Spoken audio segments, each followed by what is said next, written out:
The flashing white arrow on our Dyson vacuum means there's a blockage somewhere or there's an issue with the filter, so we're going to clean it. The first step is removing this top cap so that we can access the filter. The instructions for how to remove it are also on the cap itself. Go ahead and remove all the extra dirt and fuzz and hair that you can easily pull off on the outside of the filter or on the inside. Looking at the instructions, you can see that all you need to do is pour water into the filter and rinse it thoroughly. So I'm just going to pour water in here and let it overflow through the top of the filter or the cap and give it a good rinse. I'm just going to rub around the edges and I'm going to keep doing this until the water that I pour out stops looking so dirty.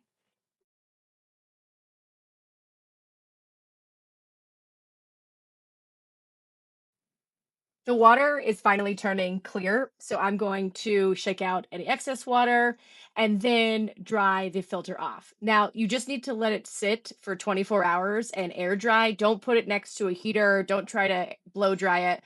Just let it dry naturally and let it sit for about 24 hours. It's been 24 hours and I went back and put the filter back in place. The next step is to remove the base from the top by pushing this red button.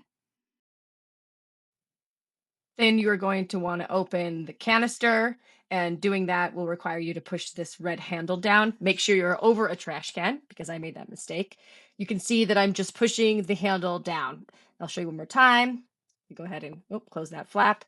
So take your fingers, push the handle straight down. That lid will pop open, and all the hair and fur and whatever else are in there will dump into the trash can. I'm just going to take a dry paper towel and basically wipe it all off. So wipe off the outside and the inside and go all the way around until it looks like it's clean and I'm not getting any more dirt off. Next, we're going to remove the outer plastic. And to access, we need to push this little red tab. So you can see where my thumb is, and there's a little white arrow pointing down. You are going to push that and then be able to release and remove the outer plastic cover. So I'm just pushing down right here and then sliding the outer plastic cover off, just like that. I'm going to take a dry paper towel and clean off the inside and the outside, as well as taking the top of the vacuum itself and wiping off any dirt or anything else that I see all throughout there.